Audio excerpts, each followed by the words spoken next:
चतुर्विधा श्री भगवत प्रसादा स्वाद्वन्न तृप्तान हरिभक्त संगान कृत्वैव तृप्तिं भजत सदैव वन्दे गुरो श्री चरणारविन्दम् वन्दे गुरो Shri चरणारविन्दम्. The spiritual master is always offering Krishna 4 types of delicious food, that which is licked, chewed, drunk and sucked.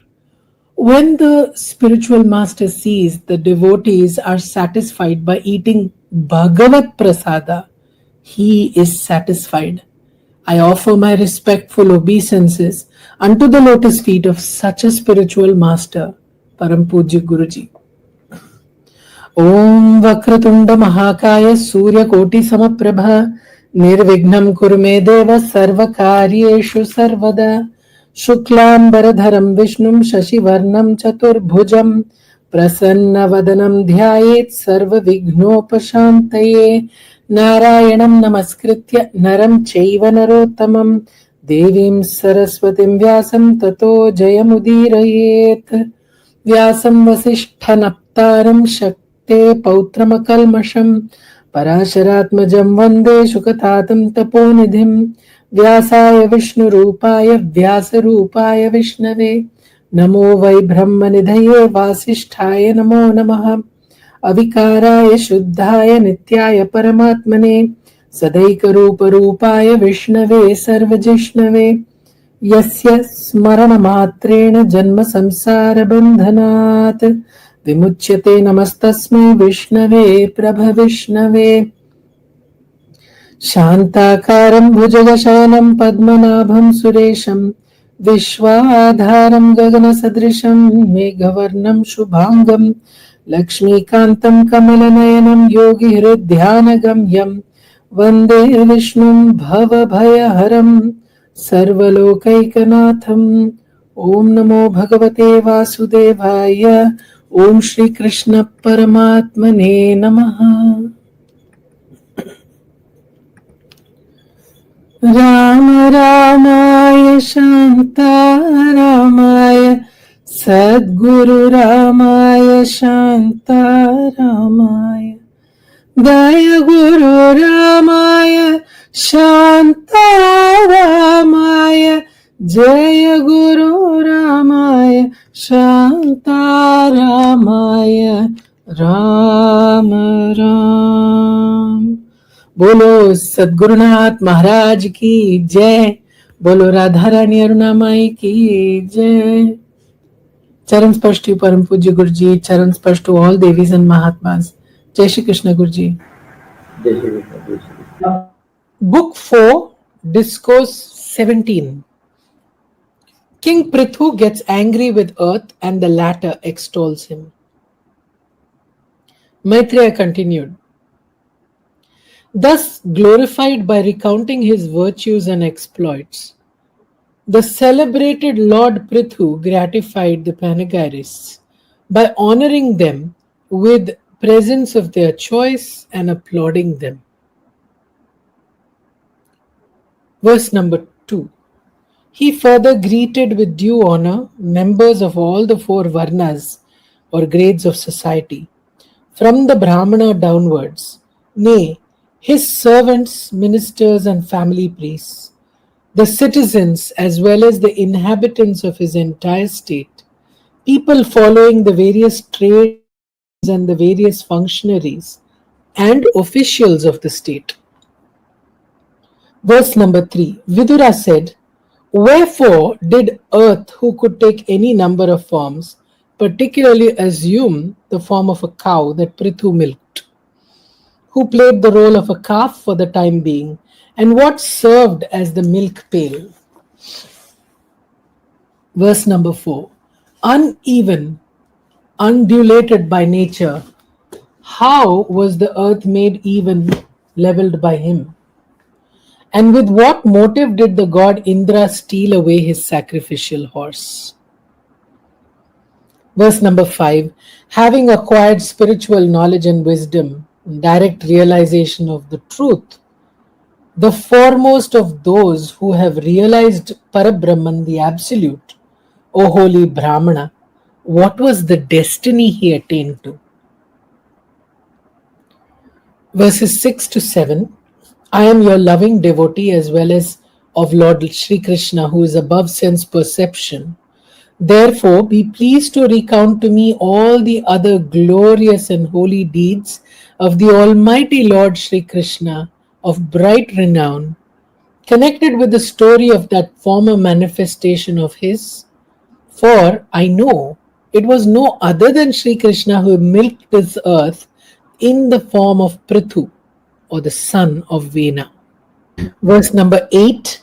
Suta continued, urged in this way by Vidura to repeat the narrative of Lord Vasudeva, the sage Maitreya applauded him and with a glad heart replied to him as follows. Verse 9. Maitreya said, when Prithu, dear Vidura, was crowned and appointed by the Brahmanas as the ruler of the people, his subjects, whose body had been emaciated through starvation, the soil being left without any crop of food grains, approached their lord and said, verse 10, oppressed with the gastric fire, even as trees with the fire burning in their hollows, O king, we have resorted today for protection to you, who are fit to protect us and have been made available to us as our Lord, capable of providing us with means of living. Verse 11. You are the protector of the world as well as the bestower of livelihood. Do you endeavor, therefore, to give us food, afflicted as we are with hunger, O King of Kings, before we perish for want of provisions. Verse 12. Maitreya went on. On hearing the piteous lament of the people, O chief of the Kurus, Prithu pondered long and at last was able to perceive the cause of the disappearance of food grains. That is, that earth herself had held up the food grains within her bosom. Verse 13. Having arrived at the above conclusion by force of reason, he took up his bow and in great indignation fitted an arrow to it, aiming it at earth, even as Lord Shiva, the destroyer of Tripura or three towns, built of gold, silver, and iron in the heavens, air, and earth, by the demon Maya, aimed his shaft at Tripura. Verse 14. Seeing him with an uplifted weapon, earth began to tremble, and assuming the form of a cow, ran in terror like a doe chased by a hunter. Verse 15. His eyes turned crimson with wrath. The son of Vena thereupon followed her with the arrow fitted to his bow, whithersoever she ran for shelter. Verse 16. Running towards the various quarters, north, east, south, and west, and intermediate quarters, northeast, southeast, southwest, and northwest, as well as towards heaven and earth, and the region lying between the two, the goddess Earth saw him with an uplifted bow wherever she went. Verse 17 to 18. She obtained no asylum against the son of Vena, even as created beings find no immunity from death. Then, with a sore heart, she returned much terrified and said to the noble king, O knower of Dharma, the secret of piety, kind to the afflicted, protect me as well, intent as you are on the maintenance of living beings. Verse 19. Such as you are, wherefore do you seek to kill me, a meek and innocent creature? How could he who is acknowledged as a knower of Dharma take the life of a female? Verse 20. People do not strike the fair sex even though they have committed an offense. Much less would men like you, who are so gracious and fond of the miserable, stoop to such a thing. Verse 21. Having destroyed me, an undecaying boat on which the whole universe rests, how would you be able to support yourself as well as all these created beings on the surface of water? Verse 22, Prithu replied, Earth, I shall slay you, who have turned a deaf ear to my commands, and take your share in the sacrificial offerings, but refuse to yield us crops. Verse 23, punishment is not unadvisable in the case of the cow which is so wicked that it feeds on fodder every day but does not yield the milk of its udders. Verse 24, foolishly disregarding me, you refuse to release the food grains already created by Brahma, the self born, and which you have concealed within your bosom. Verse 25, when your bowels are ripped open by my arrows, I shall be able to stop the lamentation of these afflicted ones seized with hunger by appeasing their appetite with your fat.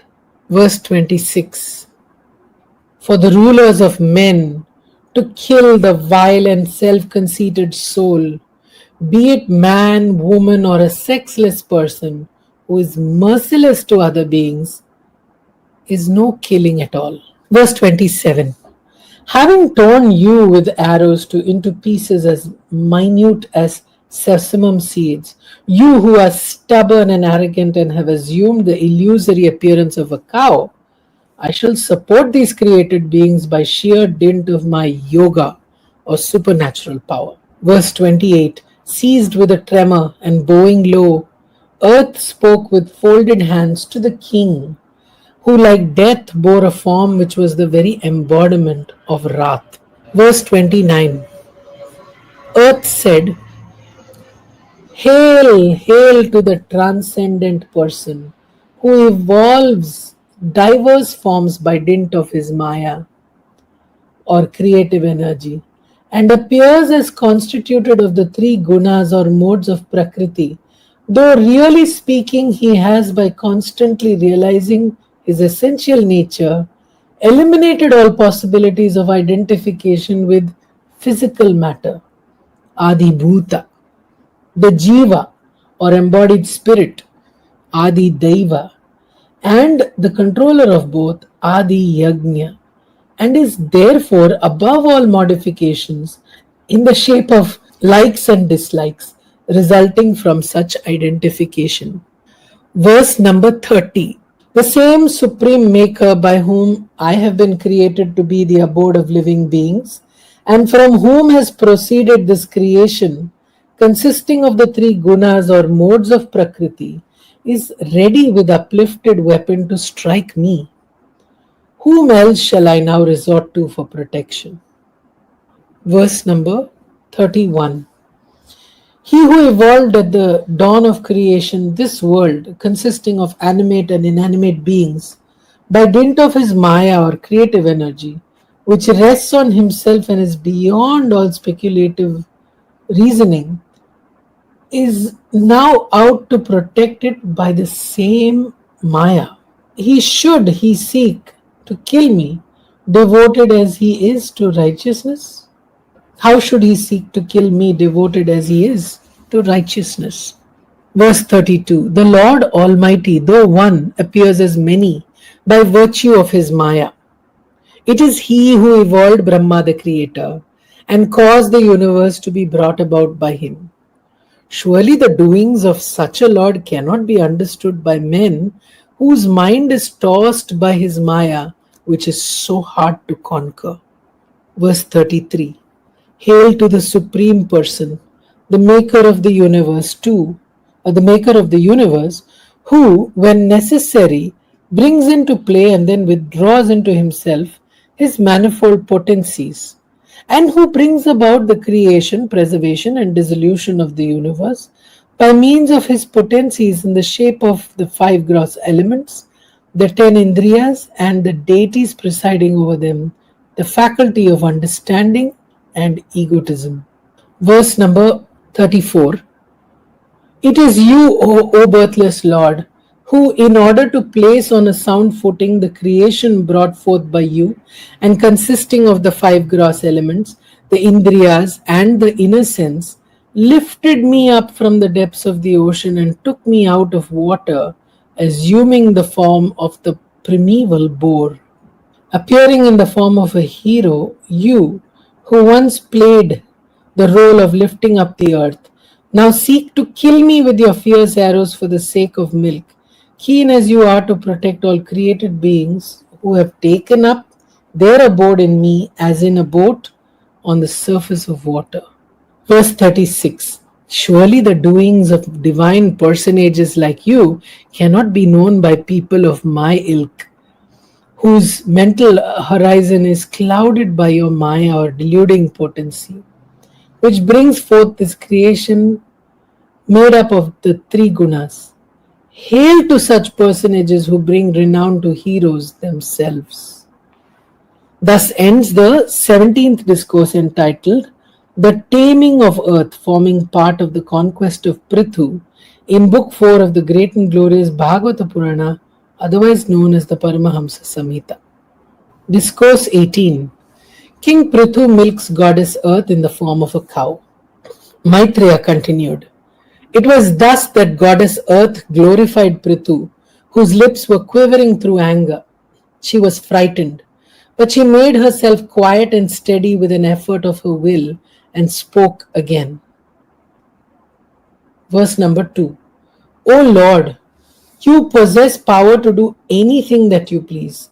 Kindly control your wrath and consider what I tell you in humble submission. Live like the bee, like the bee, a wise man takes the essence from everything. Verse number 3. Sages who have realized the truth have discovered and tested methods for the realization of human ends, here as well as hereafter. Verse number 4. Any one of the later times who follows with faith and reverence those expedients found and taught by the ancient masters easily achieves the purposes of his life. Verse 5. He who in his foolishness disregards them and undertakes to accomplish ignorantly planned purposes in his own vainly independent ways can never be successful in his efforts. His ends are never realized, even though his efforts are renewed every now and then. Verse number 6. O king, I noticed that the herbs and annual plants that had been evolved of old by Brahma, the creative agent of God, were being used and enjoyed by those who were unrighteous and had not undertaken any religious vows and observances. I therefore absorbed into my bosom the herbs and annual plants, finding myself unprotected and uncared for by your predecessors, and that a generation of thievish people flourished on earth. I meant to preserve them for sacrificial rites. Verse number 8. It is natural that the plants have got assimilated in me through a long process of time. Now, you are the person competent to draw them forth by some expedient known to be effective in this behalf. Verse 9. O hero of mighty arms, O Lord sustaining the life of beings, pray, find a calf, a befitting milk pot, and one who can draw the milk, so that, full of affection for the calf, I shall yield for you the desired objects in the form of milk, if you want to have a nutritious food coveted by living beings. Verse 11. O King of boundless power, remove my ruggedness and make me level, so that even when the rains have passed, the water poured down by the God of rain may stand on me. May all be well with you. Accepting this agreeable and wholesome advice of Goddess Earth, the emperor made a calf of Swayambhuva Manu and drew from her by his own hands all species of herbs and annual plants. Verse 13. Likewise, all other wise and intelligent persons too take the essence of everything, and so after Prithu, others also drew from earth, as a cow tamed by him, the objects sought after by them. Verse 14. The seers and sages, O most righteous one, made a calf of Brihaspati, the preceptor of the gods, milked the goddess, and got the sacred Veda for milk. Their milk pots being the organs of hearing and of speech, and the mind, which is the sense of senses. Verse 15. The gods made a calf of Indra, their king, and drew from earth the ambrosial drink known as Soma. Besides mental vigor, ardor of the senses, and physical strength, for their milk in a vessel of gold. The Daityas and Danavas made a calf of Prahlada, the noblest of them all, and obtained wines and distillates for their milk in a bucket of iron. Verse 17. The Gandharvas or celestial musicians and Apsaras or heavenly nymphs made a calf of Vishvavasu and derived the sweetness of song and beauty for their milk in a cup of lotus. Verse 18. The venerable Pitras, the deities presiding over the rites in honor of the spirits of departed ancestors, made a calf of Aryama, one of the 12 deities presiding over the sun, the chief of the Pitras, and drew with reverence what is known as Kavya, food for the Pitras, which they held in a sun-dried earthen vessel and which was milk for them. Verse number 19.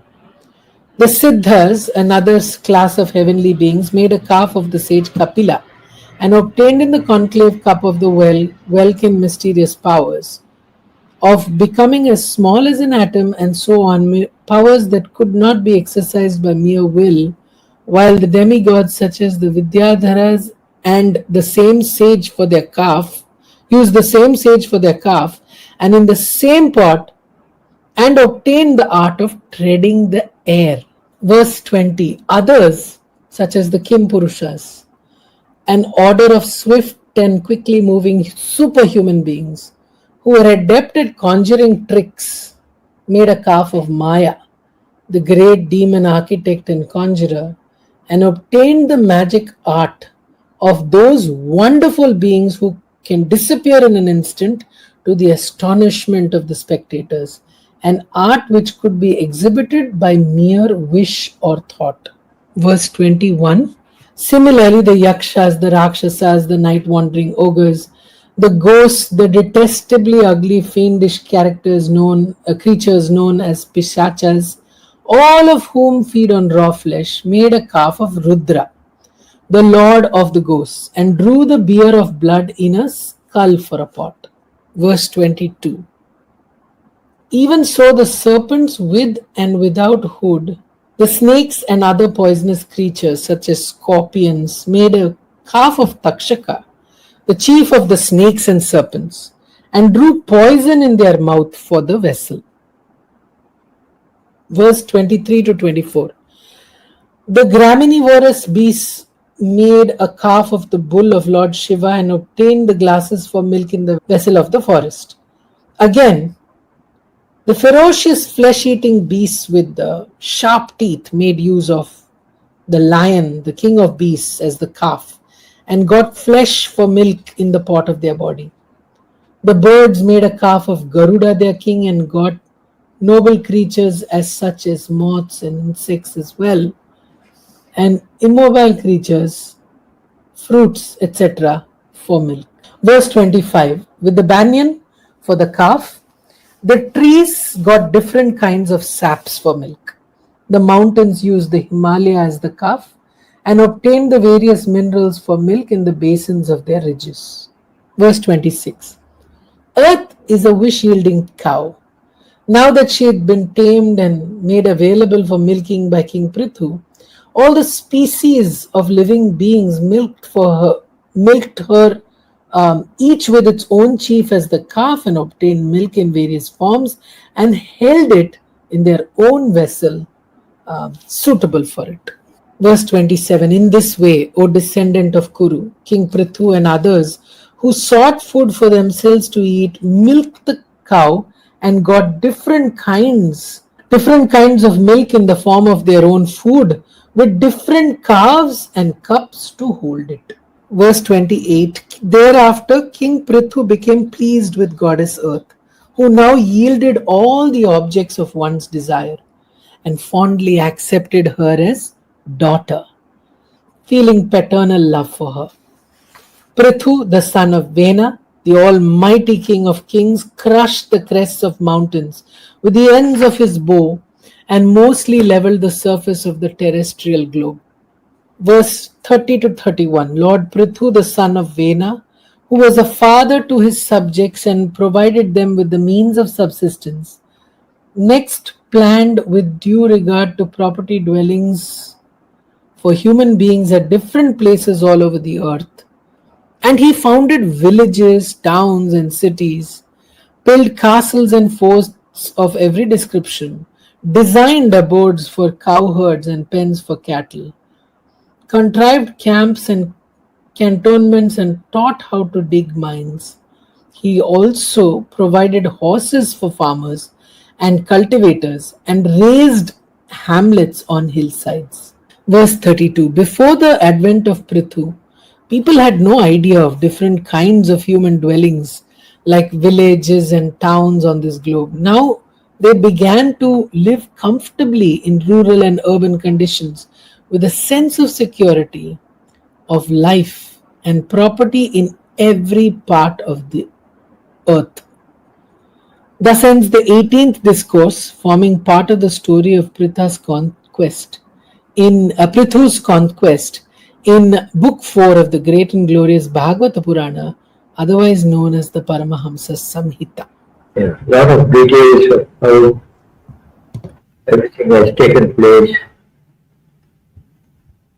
etc. Which is very wise of them, to left this to the posterities. Already we are completely brainwashed into thinking everything from Bhagavata, and people started even Bhagavad Gita earlier, but now they don't say much about Bhagavad Gita. They don't say much about Ramayana. But when it comes to Bhagavata, they will think that is all hocus pocus, exaggerated, or some such thing. Stories and whatever these things are given there. See, we are obsessed with proof. We are obsessed with and when we give the proof is not accepted. You can give 20 proofs, but none of them will be accepted because they are decided that this is all out of this one, focus, everything.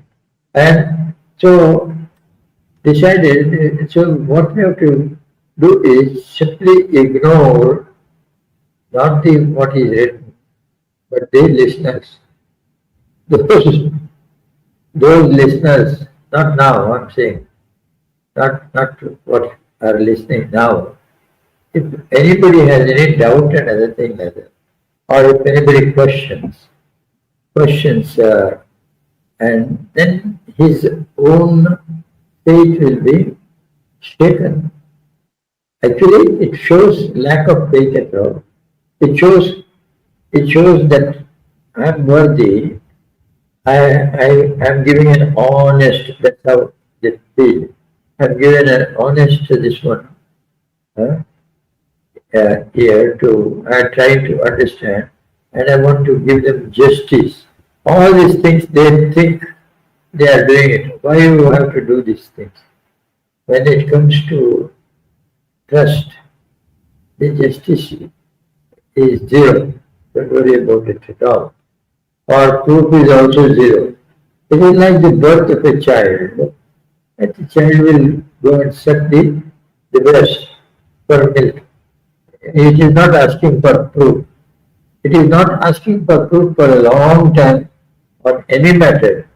It simply accepts everything. If it doesn't accept, it will die. See? It doesn't know all these things, but nature has made it in such a way.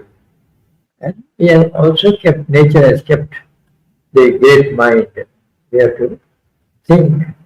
We don't have to think also. huh? Tu hi jane teri maya.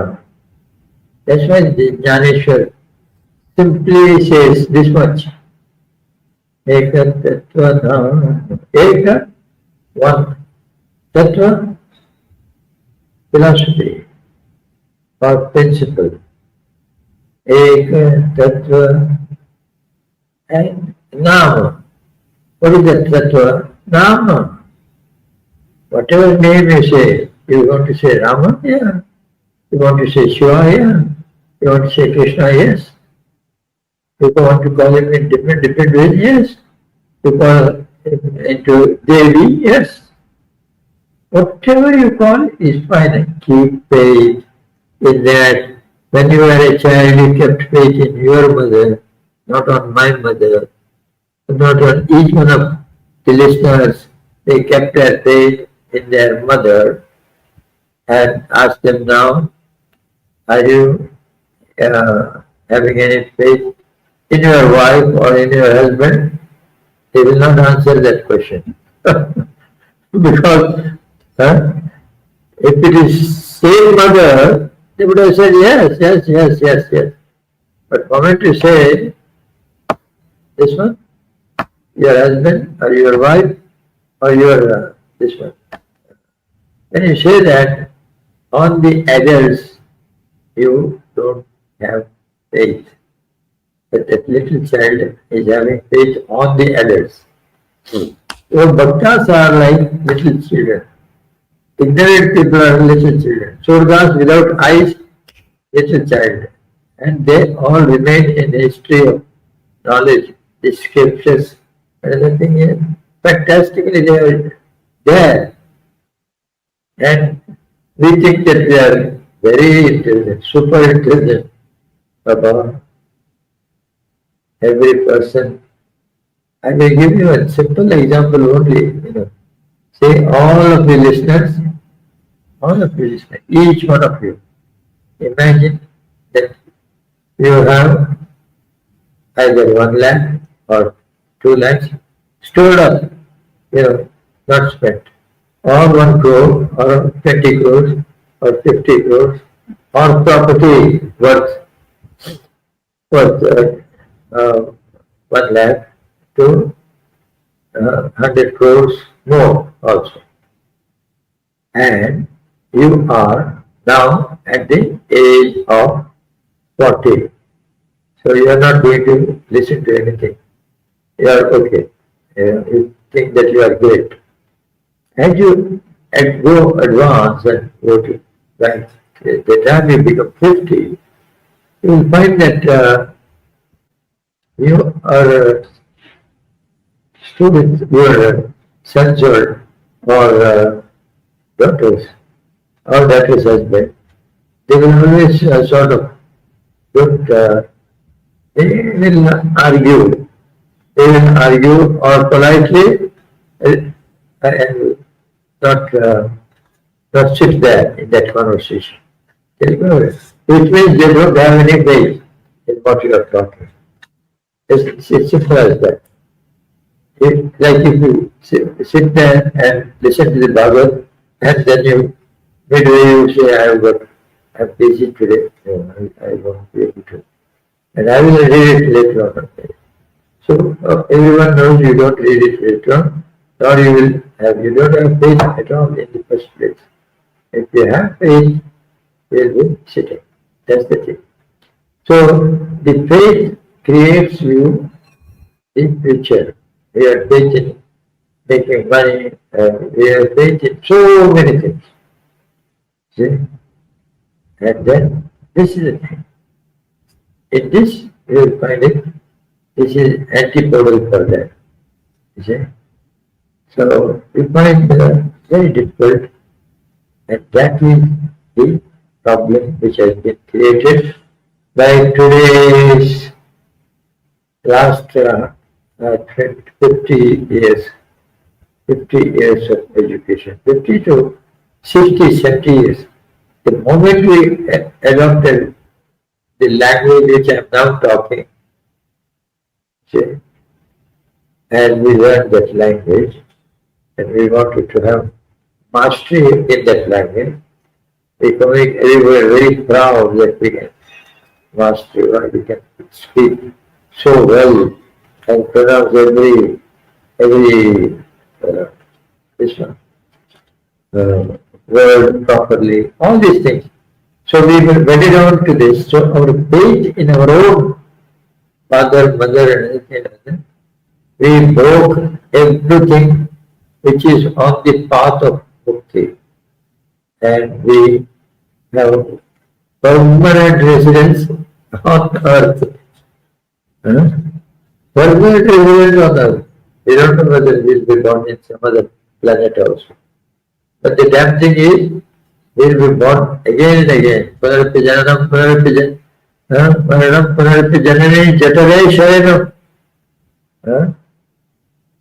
So this is the thing. And even after saying this, even after reading this, even after this thing, our attitude to wealth doesn't change. What is that attitude to wealth? That is the most powerful thing which indicates that you are a tyagi.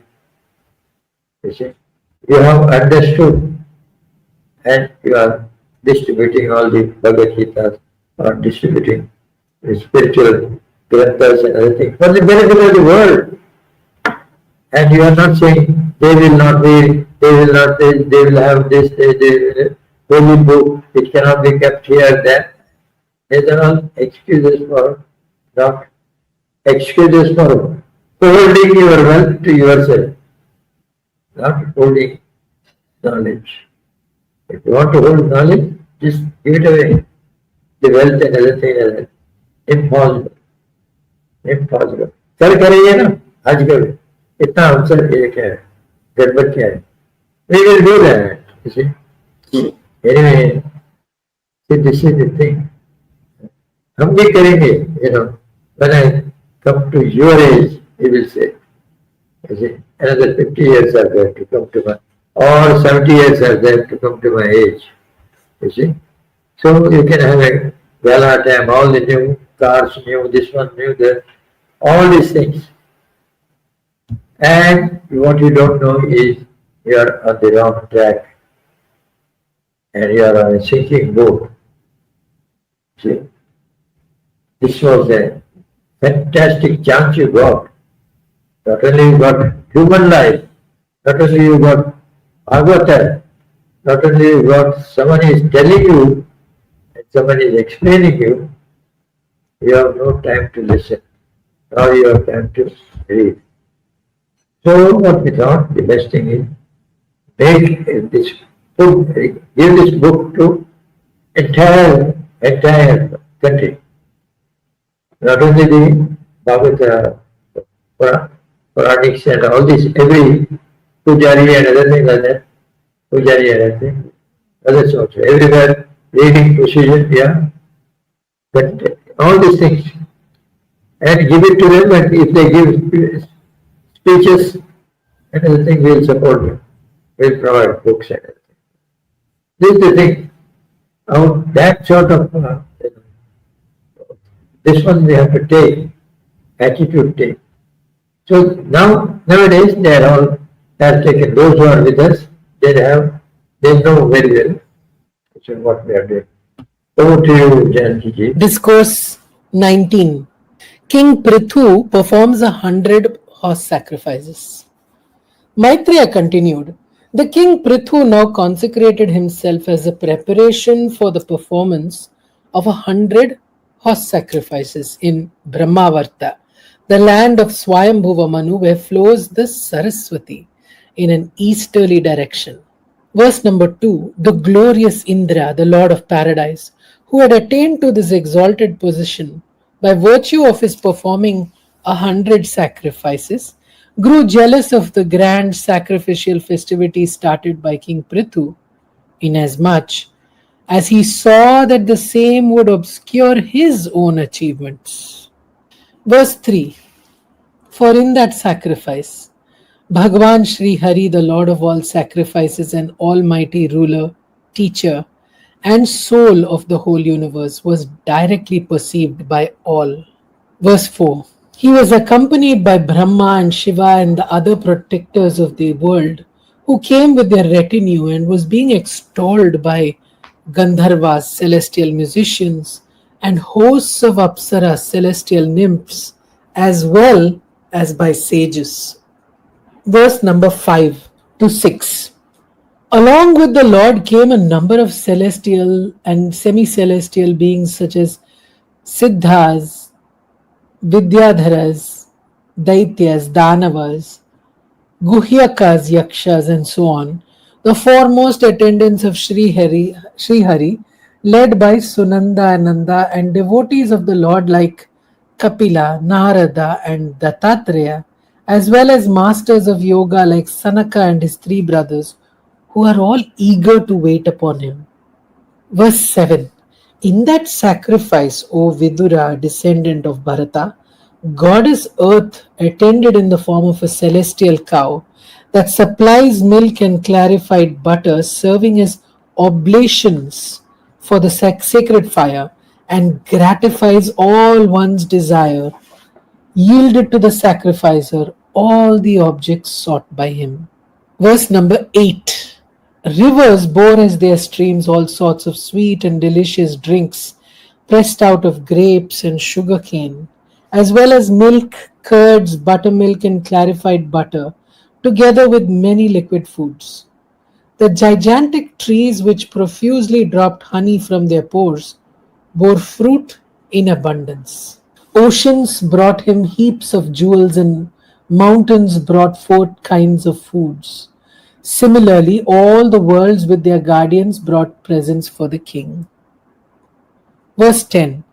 The powerful Indra grew jealous of such great prosperity of King Prithu, who looked upon Lord Vishnu, who is beyond sense perception, as his sole lord and master, and threw obstacles in his way. While Prithu, the son of Vena, was engaged in worshipping Lord Vishnu, the Lord of sacrifices, through the performance of the last 100th horse sacrifice, the jealous Indra stole away the sacrificial animal, himself remaining hidden from view. Verse 12.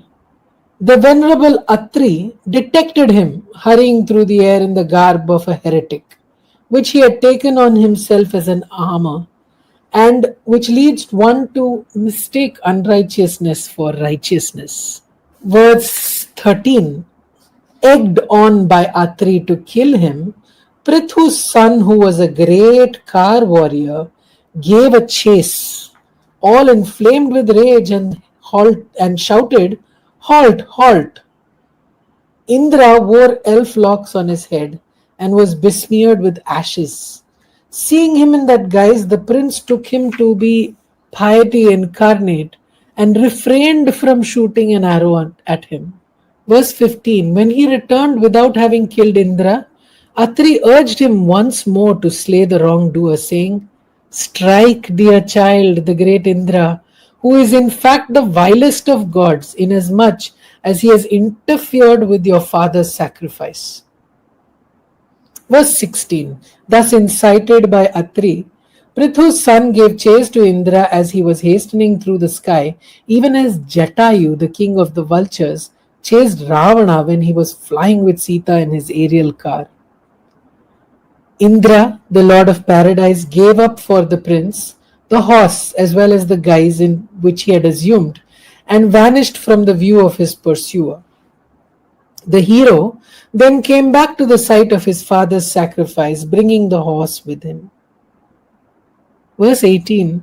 Witnessing the wonderful achievement of Prithu's son, the great sages Atri and others who had been officiating at the sacrifice gave him the significant name of Vijitashva, the conqueror of the horse, O Vidura, or an incarnation of Dharma.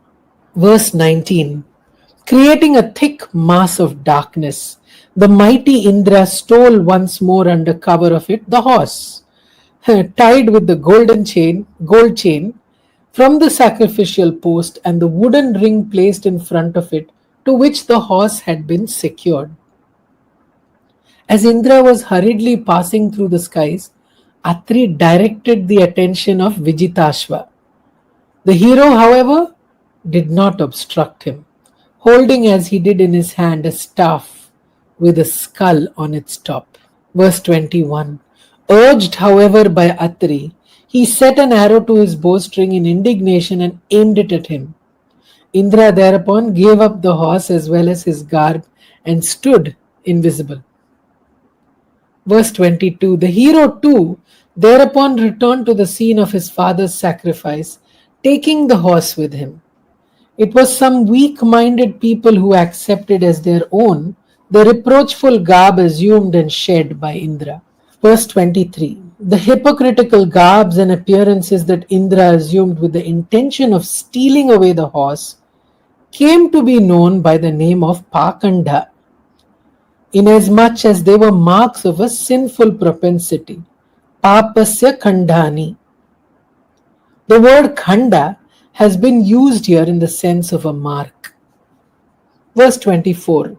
In this way, the mind of men was foolishly attracted towards the deceitful garbs assumed and dropped by Indra when he stole away the horse with the motive of interrupting the sacrificial performance of Prithu, as well as towards false creeds passing as true religion under the attractive labels of Nagnas, fraternity of naked mendicants, Raktapatas, monks with red robes, and so on, and preached with exceptional eloquence. Verse 26. When the venerable Prithu, who possessed extraordinary prowess, came to know this, he lifted his bow and took up an arrow in great indignation to strike at Indra. Prithu's might and rapidity of movement were irresistible. He was terrible to look at on account of his great fury. When the priests officiating at the sacrifice saw that he had made up his mind to kill Indra, they prevented him, saying, O king of great wisdom, it is not worthy of you to kill anyone other than the beast approved of by the scriptures on this sacred occasion. Verse 28. We will invoke to this very place through powerful spells Indra, who has thwarted your purpose and has been eclipsed by your glory, and will without delay forcibly throw your enemy, O king, as an oblation into the fire. 29 to 30. Having addressed Prithu, the master of the sacrifice, in these words, O Vidura, his priests were indignantly proceeding to pour oblations into the sacred fire with the avowed object of invoking Indra, with the sacrificial ladle in their hand, when Brahma himself appeared before them and prevented them from proceeding further, saying, Indra does not deserve to be killed by you, for Yajna, by which name the then Indra was called, whom you seek to get rid of, is a manifestation of the Lord himself, while the gods who are being propitiated by you are so many forms of Indra alone. Verse number 31. Look at the great violation of dharma committed by Indra or Brahmanas with the intention of obstructing the sacrificial performance of King Prithu, which mischief is likely to be repeated if he is not conciliated. Therefore, let the number of sacrifices standing to the credit of Prithu of wide renown fall short of 100 by 1. Turning to Prithu himself, Brahma said, You have no use for sacrifices well performed, since you are conversant with the dharma conducive to liberation. Verse 33. It is not worthy of you to show anger against the mighty Indra, who is your second self, for, God bless you, both of you are manifestations of the Lord, enjoying excellent renown. Verse 34. Brood no more over this incident, O mighty monarch, and listen to our word with an attentive mind. For the mind of a man who contemplates achieving what has been thwarted by providence gets highly enraged and is steeped in blind infatuation. Verse 35. Let this sacrificial performance cease, for the gods are obstinate by nature. It is due to this performance that dharma is being violated through pseudo-religious practices started by Indra. Verse 36. Look at these men being carried away by the attractive forms of false religion, given currency of Indra, who has interfered with your sacrifice and stolen your horse.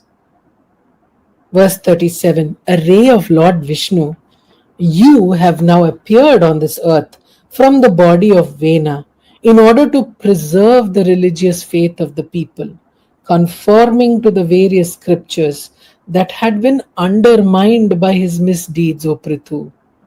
Therefore, considering the true welfare of this universe, O ruler of the people, fulfill the desire of the progenitors of the world, such as Bhrigu and others, who have fondly cherished the hope that the Lord Himself will manifest in your person and bring salvation to the world and foil the conjuring trick employed by Indra in the shape of the terrible path of pseudo religion showed by him, which gives rise to a number of false creeds.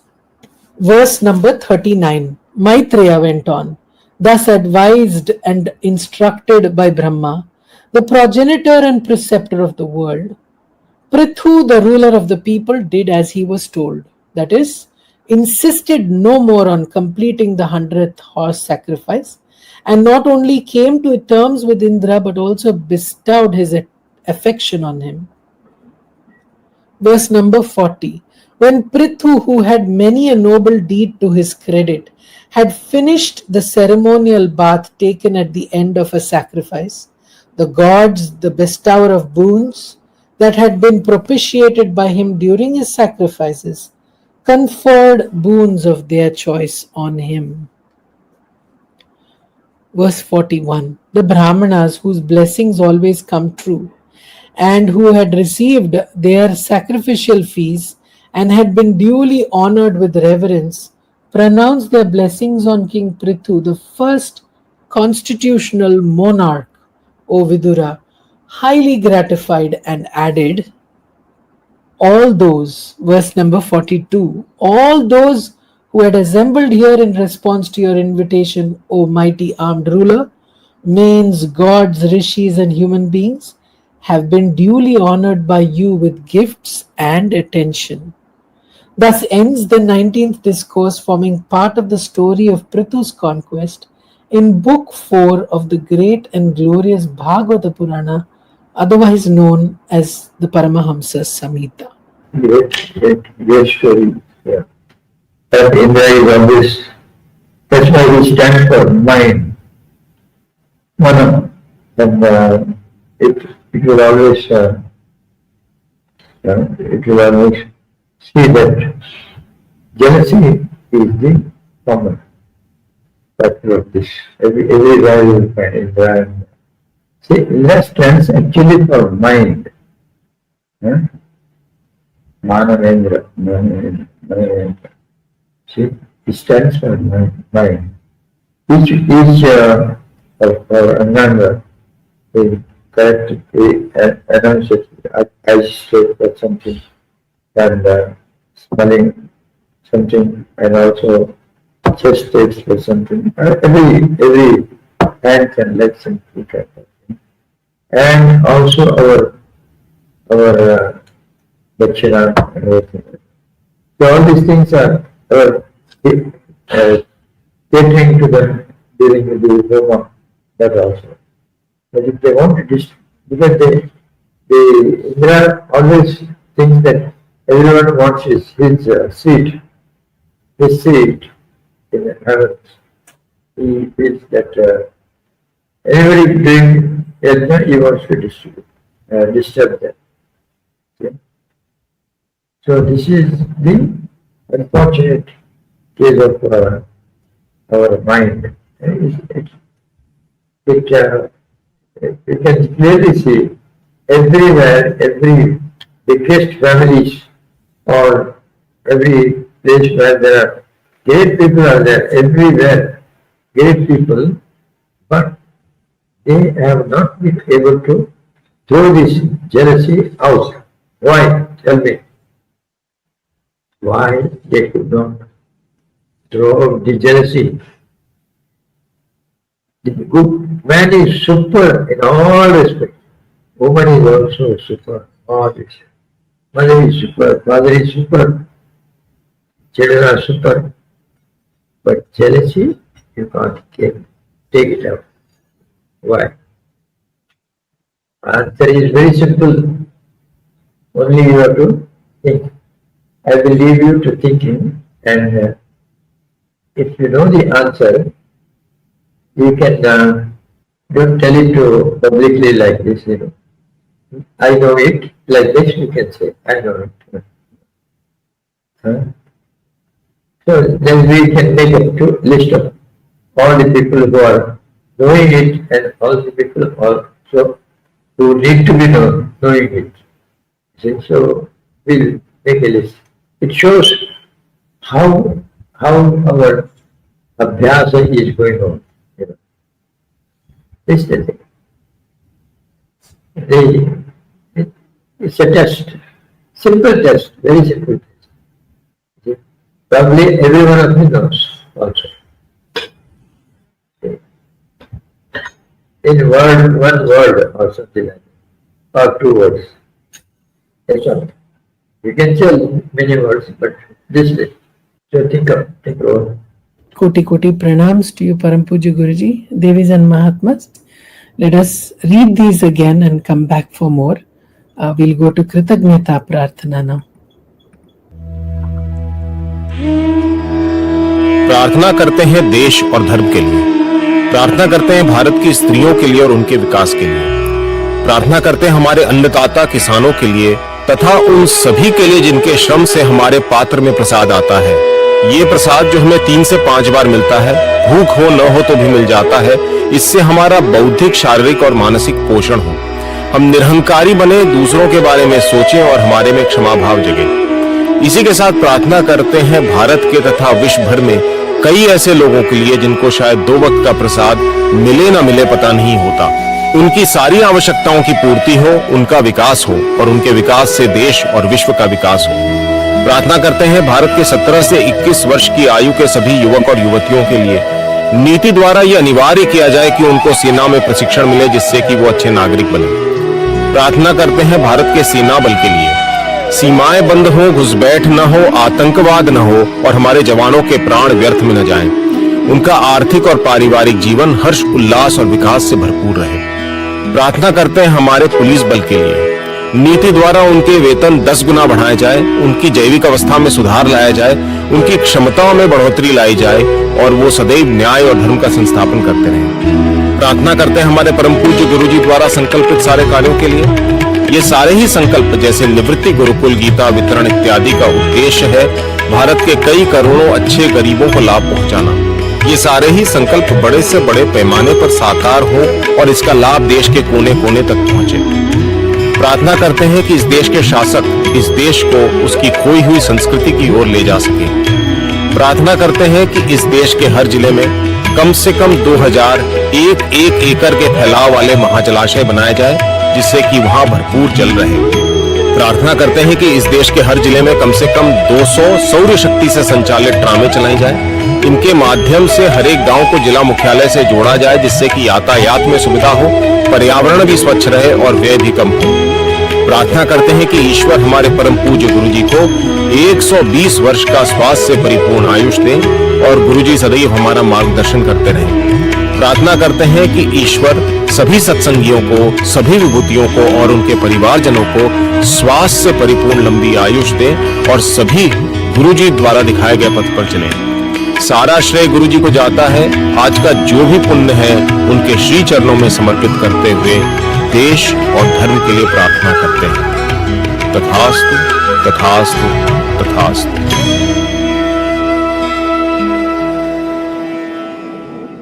प्रार्थना करते हैं देश के प्रत्येक विद्यालयों एवं संस्थानों में दिन में 3 बार संपूर्ण वंदे मातरम गाया जाए, जिससे कि नागरिकों में देशभक्ति की भावना जागृत हो।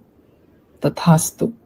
ओम पूर्णमदः पूर्णमिदं पूर्णात् पूर्णमुदच्यते पूर्णस्य पूर्णमादाय पूर्णमेवावशिष्यते। ओम शांति शांति शांति। वंदे मातरम। भारत माता की जय। जय हिंद। जय श्री कृष्ण।